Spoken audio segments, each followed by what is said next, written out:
히브리서는 영어로 그 제목은 히브리인들에게 보낸 사도 바울의 편지입니다.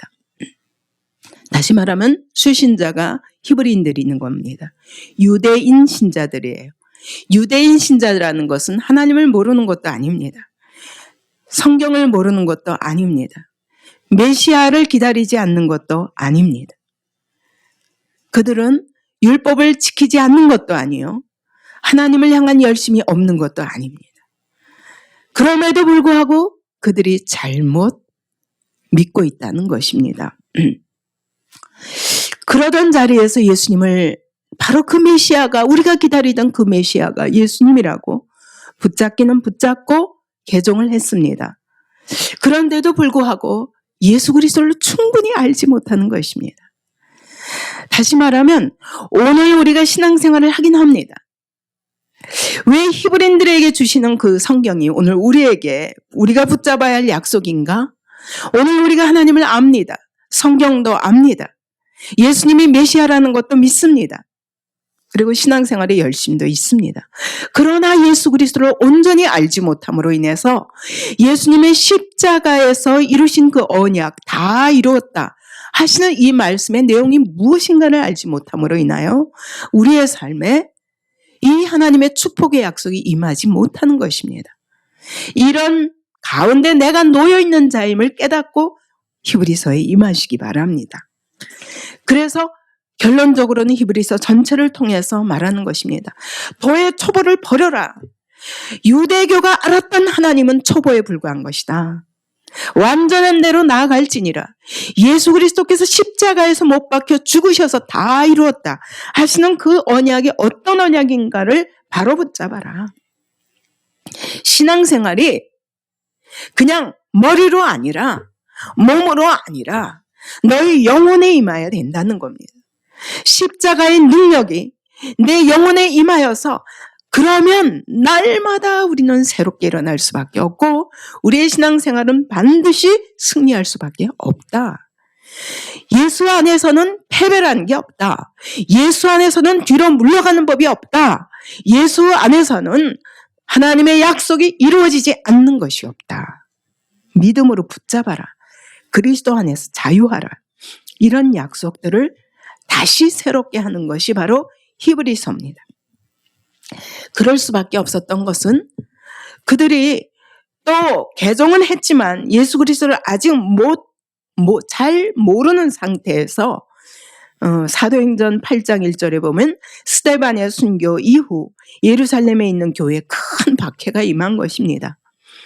바로 율법과 성전을 모독했다고 그래서 스데반이 돌로 쳐 죽임을 받았습니다. 그렇기 때문에 그 당시에 이 율법을 지키지 않고 성전에서 제사를 드리지 않는 사람들은 바로 율법과 성전을 모독한 제목에 해당하는 것입니다. 그래서 예수가 죽임을 당한 것처럼 그들도 마땅히 죽임을 받아야 된다고 생각하는 것입니다. 그래서 심지어 사도 바울도 바로 이방인 선교를 한다는 것 때문에 그는 율법을 강요할 수가 없습니다. 율법이 중요한 게 아니라 예수께서 십자가에 다 이루셨기 때문에 오늘 우리에게 임한 성령의 능력에 의지하여 승리할 때 우리가 율법도 다 이룰 수 있다. 이렇게 강조하기 때문에 바울은 율법을 강요하는 유대주의자들, 율법주의자들에 대해서 끊임없이 저항하는 메시지를 보냈기 때문에 사도 바울까지 죽임을 당할 수밖에 없는 상황에 있는 시대였습니다. 그렇기 때문에 그들이 유대교에서 개종한 것이 배도자였던 거예요. 그래서 그들은 성전에서도 추방당할 뿐만 아니라 심지어 이방인들도 들어갈 수 있는 바깥들에도 들어올 수 없었습니다.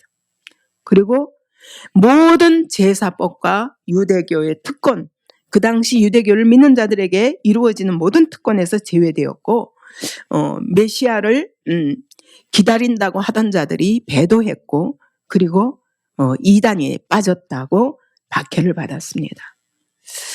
그런 상황에서 또 로마 황제들의 박해가 시작되고 이런 가운데 그들은 혼란에 빠진 것입니다. 그들의 믿음이 과연 유대교에서 이렇게 돌아선 것이 과연 옳은가? 그래서 이때 바울은 예수 그리스도를 믿는다는 것이 어떤 것인가? 우리가 유대교에서 개종하여서 제사를 드리지 않아도 되고 성전도 중요한 것이 아니고 왜 예수 그리스도가 중요하고 믿음의 세계는 보이지 않는 세계입니다. 그렇기 때문에 성전에서 제사 드리는 것은 뭔가 하나님께 드린 것 같지만 그러나 예수 그리스도를 믿고 예배를 드린다는 것 자체는 매우 허전한 거예요. 오늘도 그렇습니다. 여러분이 매일 예배를 드리고 그리고 일주일에 한 번씩 예배를 드린다 할지라도 그래도 여러분 성령께서 우리 안에 계셔서 하나님의 말씀에 약속이 내 안에 실제로 영으로 임하는 사건이 일어나지 않으면 여러분 예배가 허전할 수 있습니다. 말씀만 하는 예배가 허전할 수 있습니다. 오늘 그 히브리서는 구약에서 너희가 믿어왔던 구약에서 하나님이 약속하신 모든 약속들이 예수 안에서 다 성취되었다. 그러므로 그 제사가 아니라 영원한 제사가 단번에 완전하게 드려졌다. 그 이야기를 하는 거예요. 이 때문에 너희가 믿어온 선지자들, 그보다 더 큰 선지자가 바로 예수 그리스도다.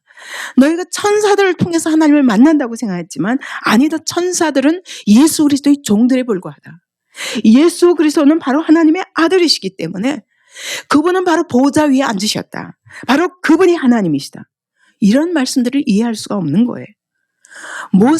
너희는 모세의 율법이 중요하다고 생각하지만 바로 그 모세는 하나님의 집의 종이라면 예수 그리스도는 하나님의 집의 아들이다.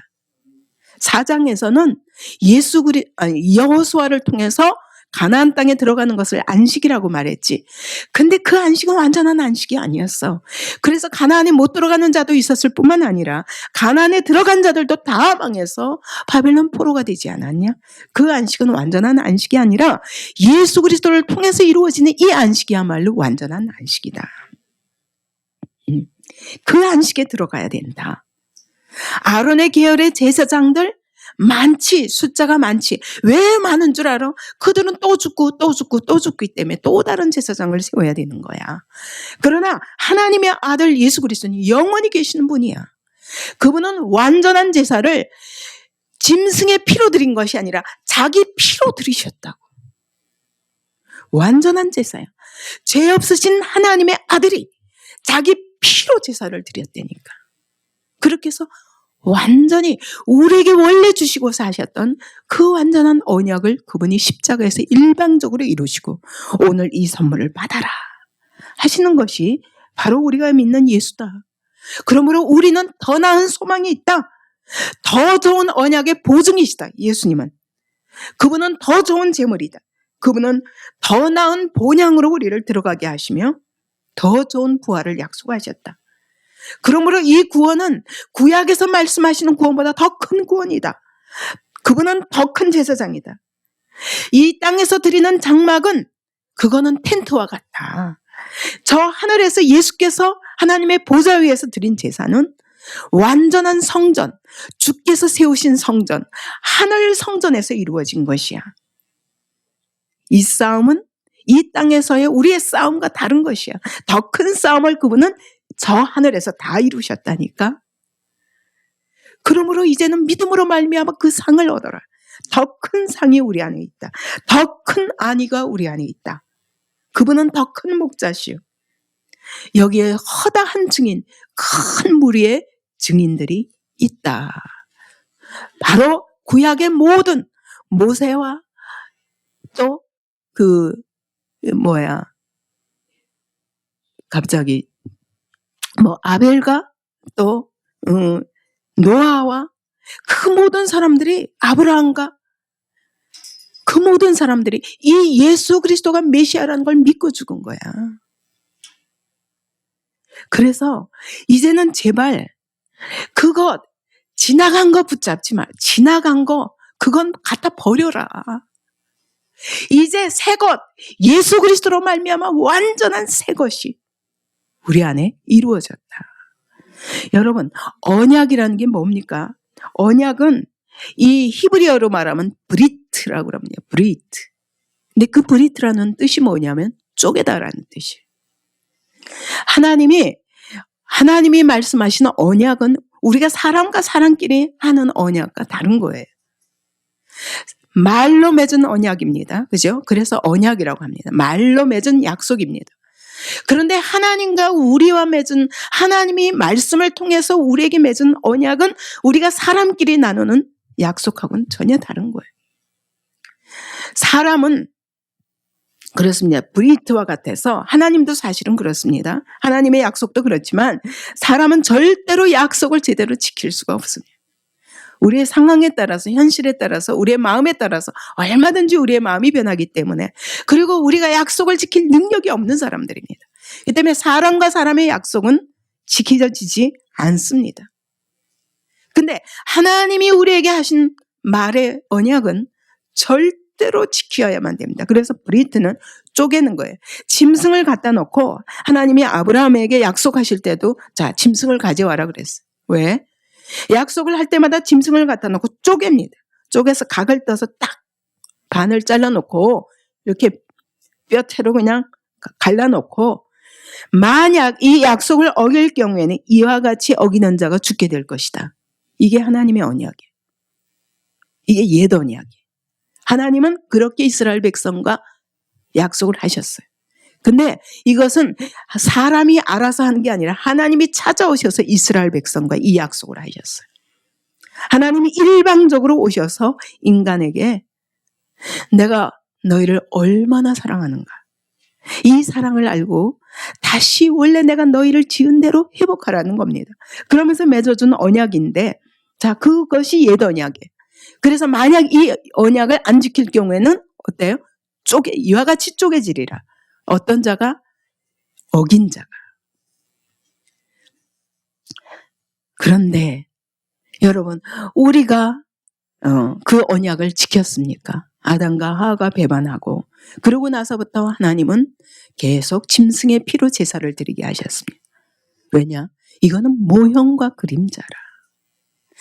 하늘 성소에서 이루어질 예수 그리스도로 인한 완전한 언약의 그림자요, 모형이다.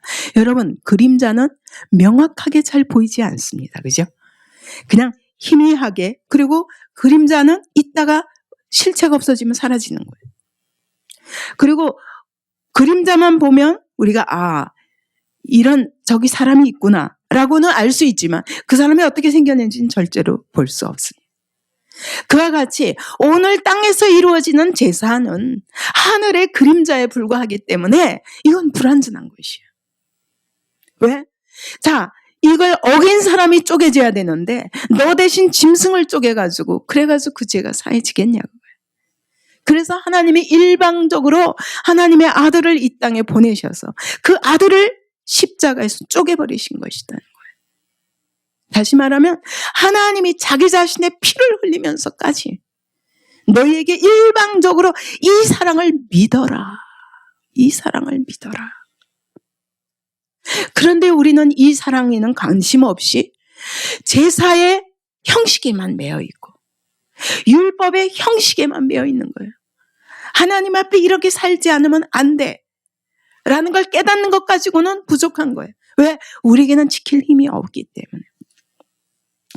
그래서 여기 보면 그 율법이 불완전한 게 했던 것은 9절에 보니까 이 언약은 내가 그들의 열조의 손을 잡고 애굽 땅에서 인도하여 내던 날에 그들과 맺은 언약과 같지 않도다. 옛 언약과 같지 않다는 거예요. 그들은 내 언약 안에 머물러 있지 아니하므로 내가 그들을 돌보지 아니하였노라. 그 언약 안에 머물러 있을 힘이 없어요. 그 언약을 붙잡을 힘이 없어요. 그래서 애굽에서 나올 적에는 춤추고 속옷치며 하나님을 찬양하다가 이 주와 같은 이가 어디 있겠냐 이렇게 춤추던 사람이 사흘도 못 가서 쓴물을 만나니까 물이 없다고 외쳤는데 또 먹어보니 생긴 물이 눈앞에 샘이 있는데 쓴 샘인 거예요. 그때 원망하고 불평하고 광야 40년 동안 내내 원망하고 불평했어요. 하나님의 약속을 붙들 힘이 없어요. 여호수아와 갈렙 외에는. 그래서 다 광야에서 엎드러져 죽을 수밖에 없었어요. 우리는 그 약속 안에 머물러 있을 힘이 없는 자들이.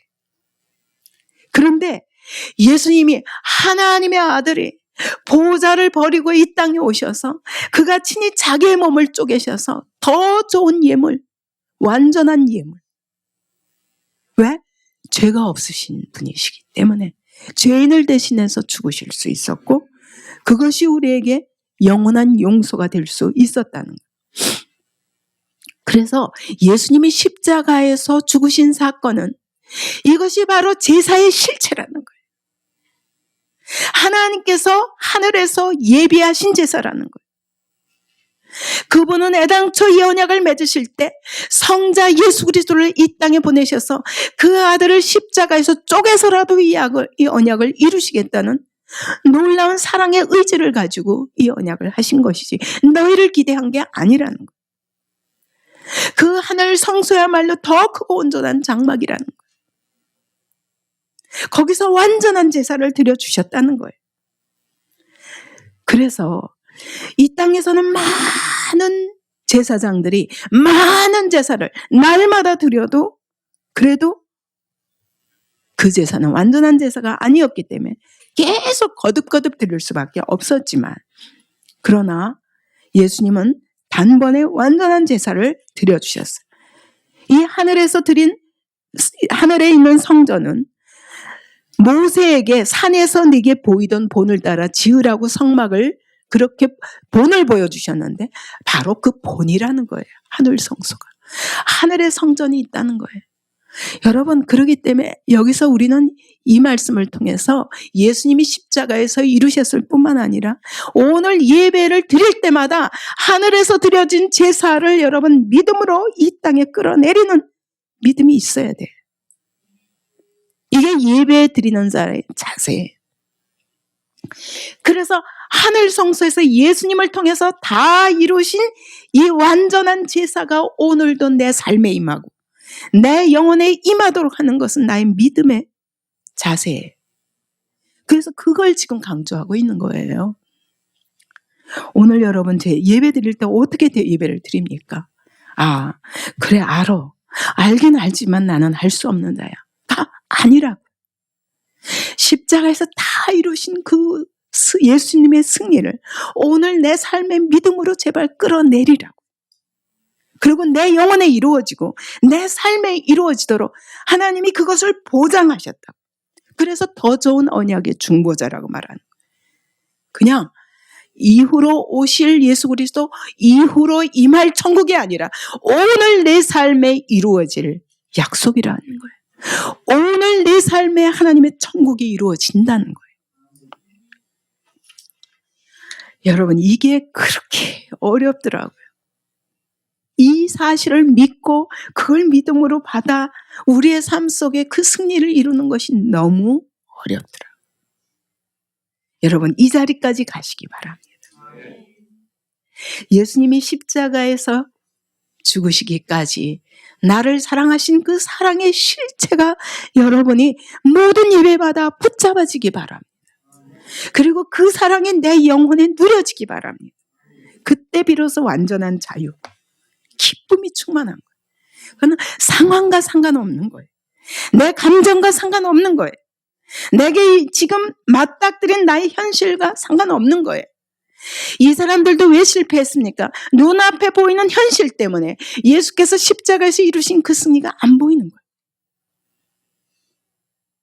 오늘도 우리 눈앞에 있는 당장 코앞에 있는 현실 때문에 이 약속이 믿음으로 누려지지 않는 거예요. 그래서 첫 언약이 무흠하였더라면 7절에 둘째 것을 요구할 일이 없었겠지. 하나님이 그 언약이 너희가 다 이룰 수 있었다면 왜 둘째 언약이 필요했겠냐. 근데 둘째 언약은 너희가 할 수 없는 자들이라는 걸 첫 번째 언약을 통해서 너희도 알게 하신 다음에 두 번째 언약을 주셨다는 그것은 하나님이 십자가에서 일방적으로 이루시기로 약속하셨다. 여러분 이것을 날마다 믿음으로 붙잡는 우리가 되어야 됩니다. 그래서 이런 사람은 지칠 수가 없어요. 이런 신앙생활은 절대로 지칠 수가 없어요. 왜요? 모든 예배마다 말씀을 들을 때마다 하늘에서 이루어지는 완전한 제사가 오늘 내 영혼에 임하기 때문입니다. 믿음으로 이 땅에서 누려서 지금 내 영혼의 천국이 이루어지고 지금 내 영혼의 예수 안에서 완전한 자유가 누려지기 때문에 여러분 눈앞에 보이는 현실에 이렇게 좌지우지되는 신앙이 아닌 거예요. 그러면서 18절부터 새 언약의 이야기를 13절까지 하고 있는 겁니다. 그것은 바로 예레미야에게 약속하셨던 거예요. 그 예레미야에게 무엇을 약속하셨습니까? 옛 언약을 너희는 내가 너희들의 남편이 되었어도 너희는 그 남편을 배반할 수밖에 없었지만 새 언약은 그런 언약이 아니다 라고 하시면서 10절에 그러는 거예요. 그날 후에 내가 이스라엘 집에 맺을 언약은 그날 후에가 언제입니까? 너희가 믿음의 실패로 옛 언약의 실패로 인해서 바벨론의 포로로 잡혀갈 수밖에 없지만 내가 너희를 그 바벨론 포로에서 다시 돌이키리라. 그 얘기는 우리는 애써도 힘써도 우리는 절대로 율법을 지킬 수 없는 자들이기 때문에 그 죄와 사망의 권세에서 절대로 헤어날 수 없어요.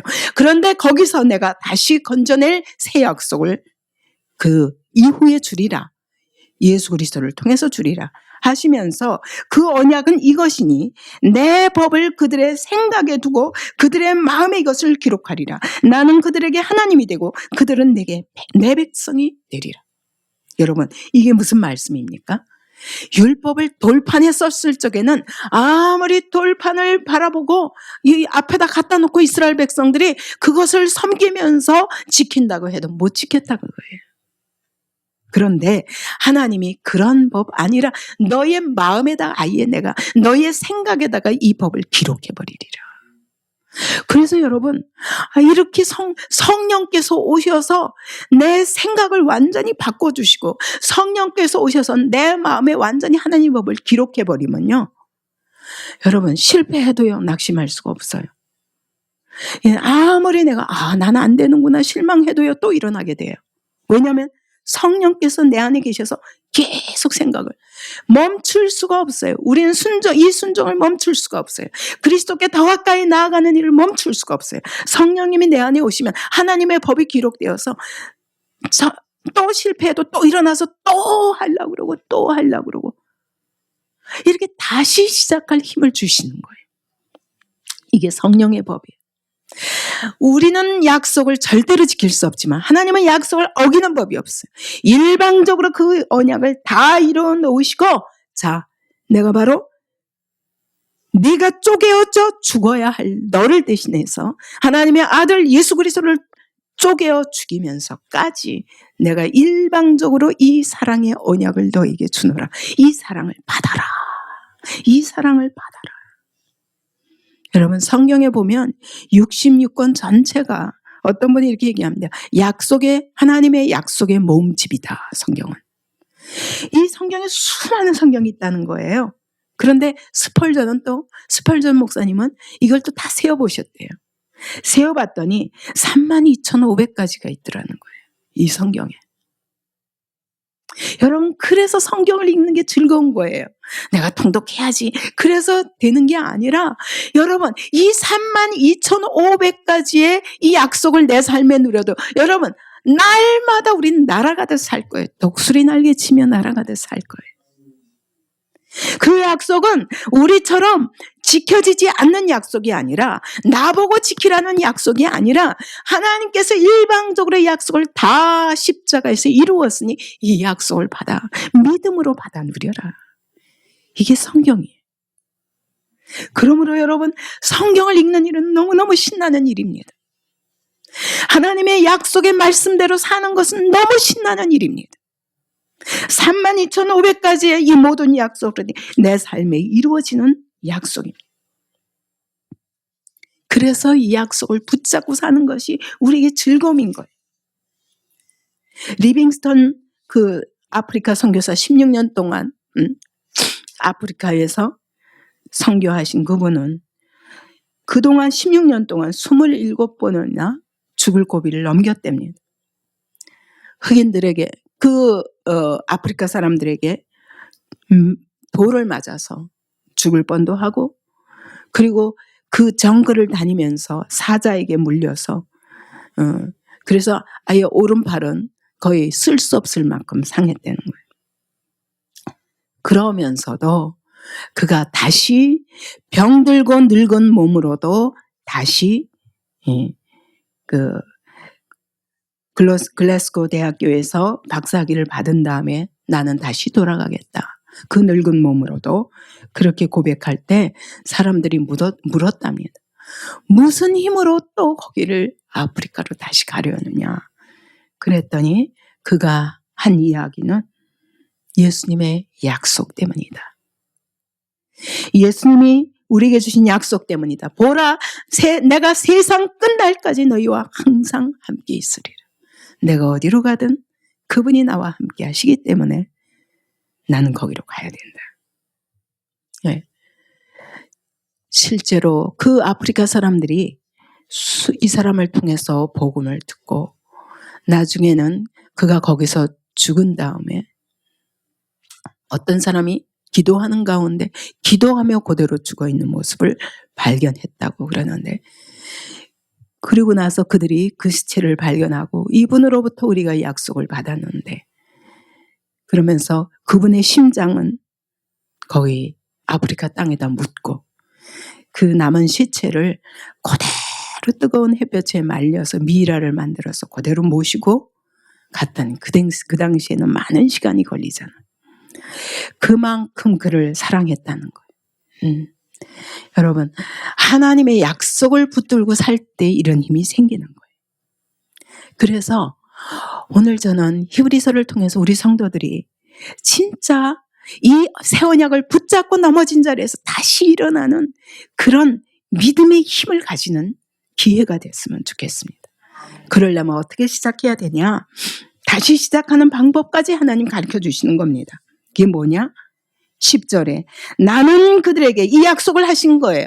오늘 우리 안에 성령의 법을 주셨습니다. 내 마음에 주셨고 내 생각 속에 주셨고, 이것은 뺏어갈래야 뺏어갈 수 없어요. 아무도 뺏어갈 수 없어요. 그래서 나는 그들에게 하나님이 되고 그들은 내게 백성이 되리라 라고 말씀하십니다. 여러분, 우리가 아무리 넘어져도 그 자리에서 우리가 생각할 수 있는 것은 나는 여전히 그분의 백성이요, 하나님은 나의 하나님인 거예요. 내가 실패해도 나의 하나님인 거예요. 그래서 하나님과 나와의 관계를 생각하면 넘어질 수 없어요. 나는 하나님의 자녀예요.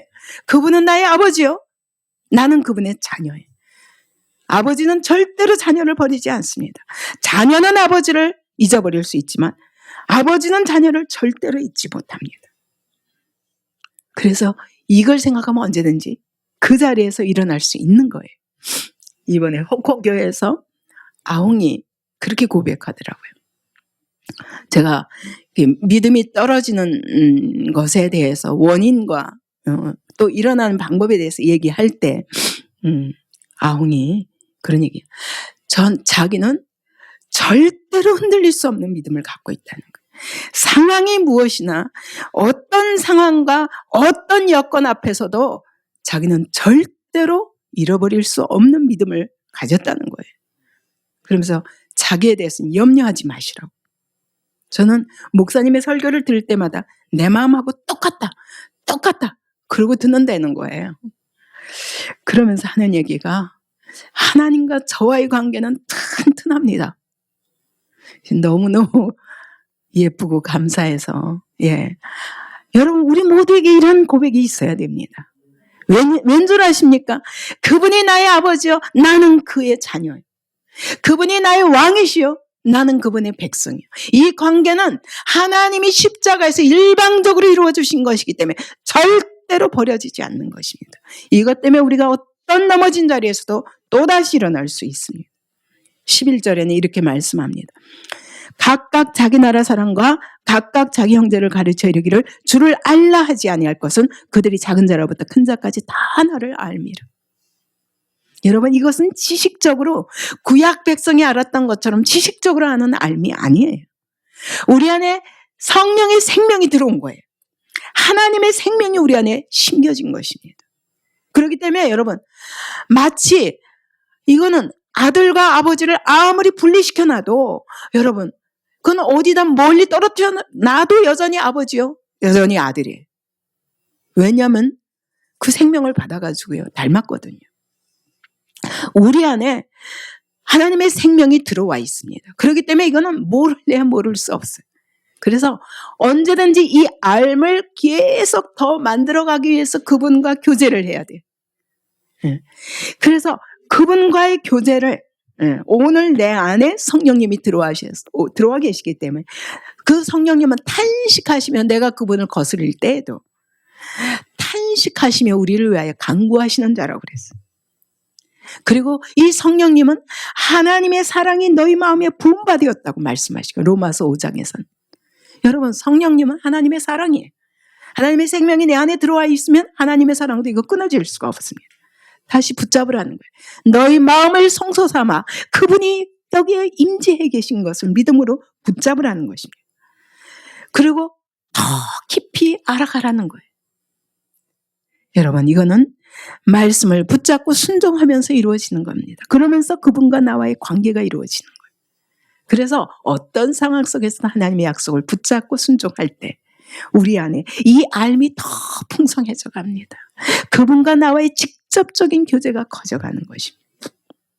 12절에 내가 그들의 불의를 긍휼히 여기고 그들의 죄를 다시 기억하지 아니하리라. 여러분 주님의 용서는요. 그래 내가 용서하긴 용서하는데 우리는 그렇습니다. 용서하긴 용서하는데 요 깊은 곳에다가 그 사람의 그 죄와 그 사람의 허물을 꽉 심어놓고 있습니다. 그래놓고 그 사람이 또 실패할 때마다 저봐. 틀림없어. 저 사람은 안 변해. 이게 우리들의 용서예요. 그래 내가 용서하긴 하지만 네가 새로워질 수는 없어. 넌 그런 사람이야. 라는 것이 우리 안에 있다고요. 근데 하나님은 너희의 죄를 기억도 하지 아니하시리라. 완전한 용서예요. 그렇기 때문에 이 용서에 힘입어 내가 실패하고 내가 범죄한 그 시간에도 다시 원점에서부터 다시 시작할 수 있는 축복이 있는 거예요. 우리 안에. 그래서 또 담대하게 하나님의 보좌 앞에 나가서 하나님의 긍휼과 하나님의 도우심을 받으며 은혜를 사모하며 나아가서 또다시 일어날 힘이 생긴다는 거예요. 이게 믿음이에요. 이것이 새 언약의 약속이에요. 그러므로 여러분 우리가 다른 사람에 대해서도 내가 정말 늘 넘어진 자리에서 또 일어나는 그 일을 날마다 하고 있는 사람은 다른 사람의 실수에 대해서도 너그러울 수 있어요. 저 사람이 저렇게 넘어졌지만 오늘부터 다시 시작할 수 있다는 새로운 전제를 날마다 허락할 수 있어요. 이것이 진짜 용서인 거예요. 예수 이름으로 하는 용서예요. 그래서 오늘보다 더 나은 내일이 있을 것을 기대하고 왜요? 그 사람을 향한 하나님의 약속 때문에 그 사람 때문에가 아니라 하나님이 이렇게 일방적인 사랑으로 우리를 사랑하신 그 하나님이 그를 붙잡고 계시기 때문에 이것이 그를 용서하는 바로 이유인 거예요. 근거인 거예요. 그 사람 때문이 아니라 그를 붙잡고 이 새 언약을 이루어 가시는 예수 그리스도 때문에. 여러분 오늘도 우리가 어떤 자리에 있든지 새롭게 날마다 이렇게 새 언약을 붙잡고 날마다 새로 시작할 수 있다면 여러분의 삶에 날마다 승리밖에 없을 것입니다. 그리고 여러분이 믿음으로 시작했던 일을 절대로 포기할 수 없습니다. 그래서 히브리서는 말씀하는 거예요. 계속 너희가 시작할 때 확신한 것을 끝까지 견고히 잡고 있으면 그러면 그리스도와 함께 참여한 자가 되리라. 여러분 유대교 신자들이 그 상황 때문에 지금 이 믿음 놓치지 말고 끝까지 견고히 붙잡아 봐라. 그러면 반드시 새 언약이 어떤 것인가를 너희가 알게 될 것이라. 바로 하나님이 우리를 사랑하신 사랑이 얼마나 완전한 사랑인지 그것을 너희 삶 속에서 직접 확인하게 될 것이다. 그렇기 때문에 저는 이 약속에 근거해서 어떤 상황에도 시작한 것을 흔들 수가 없습니다. 왜냐하면 이미 성령께서 내 머릿속에 내 생각 속에 완전히 하나님의 말씀으로 뿌리를 박게 하셨고 내 마음이 그리스도의 약속에 완전히 뿌리 박게 하셨기 때문에 어떤 상황 앞에서도 흔들리지 않습니다. 왜냐하면 땅의 것을 눈에 보이는 현실을 바라보고 사는 것이 아니라 하나님이 하늘 위에서 이루신 그 약속에다 나의 모든 뿌리를 받기 때문입니다. 그것이 제가 35년 동안 믿음의 길을 변함없이 그리고 날마다 더 큰 은혜와 기쁨 속에 갈 수 있는 믿음의 비밀입니다. 여러분, 우리 모두 이런 믿음의 비밀을 가지고 상황 앞에 쓰러지는 자들이 아니라 눈에 보이는 현실에다가 우리의 생각과 마음의 뿌리를 받고 사는 자들이 아니라 여러분, 높아 보이지만 그러나 그 하늘은 예수 그리스도의 십자가로 인하여 너무 가깝습니다. 그 십자가 위에서 하늘 위에서 다 이루신 그 승리가 오늘 날마다 믿음으로 내 현실 속에 이루어지기까지 그 약속을 붙잡는 사람들이 되시기 바랍니다. 저는 그래서 이제 영덕동에 가서도 하나님이 이 안디옥 교회에서 이루어온 이것과 다른 또 다른 차원의 하나님이 사역을 하게 하실 것을 믿음으로 바라봅니다. 우리 모두 여러분 개인에게 소망 두지 않고 아웅이 또 한 얘기가 있었어요. 왜 그렇게들 실패하는가 보니까 믿음에 왜 실패하는가 보니까 나가 중심이라는 거예요. 예수 믿고 나서도 은혜 받고 나서도 내가 받은 은혜 내게 임할 축복 그것이 현실로 확인되지 않을 때 넘어지더라는 거예요. 그런데 왜 나를 위한 것이냐는 거예요. 하나님이 완전하게 하나님을 위하여 살 수 있는 삶으로 더 영광스러운 삶으로 우리를 만들어주시기 위해서 이 약속을 주셨는데 왜 은혜를 받고 나에게 자꾸 집중하냐는 거예요. 아웅이 그렇게 말하더라. 그래서 내가 얼마나 예쁘든지 너무 감사하더라고요. 진짜 믿음의 아들이구나 그랬어요. 여러분 오늘 우리가 이 믿음을 누리면서 여러분 나에 집중하지 마시고 하나님의 약속에 집중하시기 바랍니다. 하나님이 우리를 통해서 놀라운 하나님 나라 비전을 이루고자 하시는 그 하나님의 언약에 우리의 미래를 뿌리내리시기 바랍니다. 그리고 그 약속을 같이 참여하는 자들 되시기 바랍니다.